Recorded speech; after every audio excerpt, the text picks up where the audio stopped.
This glassy gel is a surprising new class of material, and it heals itself.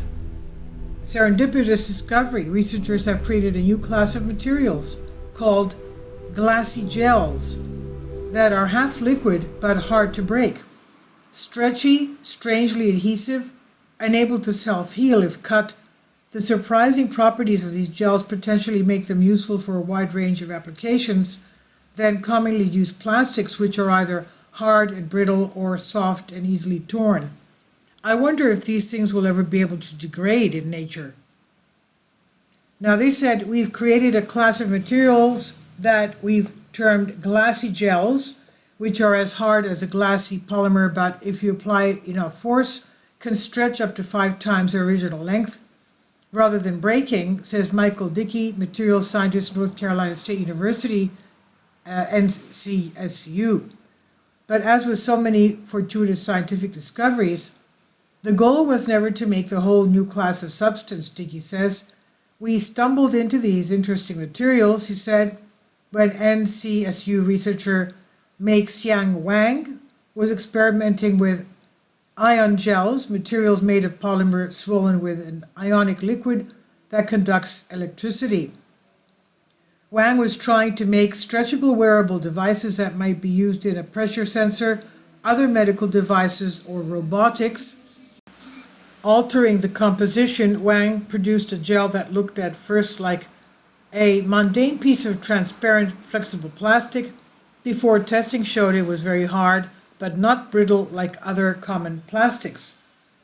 Once we realized they have remarkable properties, we dove in to understand them better, Dickey says. The glassy gels are made using an ionic liquid, which is similar to water, but made entirely of charged particles, allowing it to conduct electricity. When mixed with a polymer precursor, the liquid pushes the polymer chains apart, making the material soft and stretchy. At the same time, the ions are also strongly attracted to the polymer chains, preventing them from separating. The end result is that the material is hard due to the attractive forces, but is still capable of stretching due to the extra spacing, Dickey explains. The glassy gels do not dry out, even though they consist of between 50 to 60% liquid, and testing shows they have enormous fracture strength and toughness. The material can also self-heal, reforming if cut, and has a kind of memory that allows a stretching gel to hold its shape, only to contract to its original form when heated. Though unusual, such regenerative properties are not particularly new, especially in stretchy gel-like materials. Recently, scientists have succeeded at the much harder task of making typically rigid materials, such as metals, glass, or solar panels, and concrete, that heal when cracked. If commercialized, materials like this, capable of repairing themselves when damaged, could help to reduce waste in the construction, electronics, and fashion industries. But the odd combination of the glassy gel's remarkable nature is something researchers want to explore further. Maybe the most intriguing characteristics of the glassy gel is how adhesive they are, Dickey says. We understand what makes them hard and stretchable, but we can only speculate about what makes them so sticky.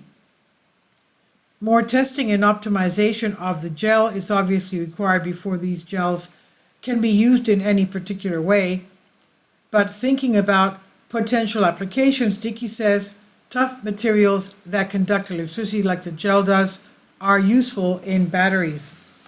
Other potential uses include 3D printing plastic-like materials, using simpler techniques and melt processing, the method currently used to produce commercial plastics from starter resins. This process often involves shipping products to multiple facilities for each step of plastic production, whereas the glassy gels can be injected into a mold and cured with UV light. But before working towards the applications, Dickey says his team wants to better understand the basics of how these materials form and why there seems to be a magic ratio of solvent to polymer that creates the gel's unique properties. Considering the number of unique properties they possess, we are optimistic that these materials will be useful, Wang says. And the study was published in Nature magazine. This is on Science Alert by Claire Watson. And again, my big question is, what happens after their use is finished? Do they degrade so that we don't have any plastic pollution? Please leave your comments and thank you for your support. Finally, support my Patreon account. The daily posts are 5 videos daily, and they are totally different from what I have on my YouTube channel. Thank you so much for your support and that you find all my content so interesting. You'll find the Patreon account details in the description box below.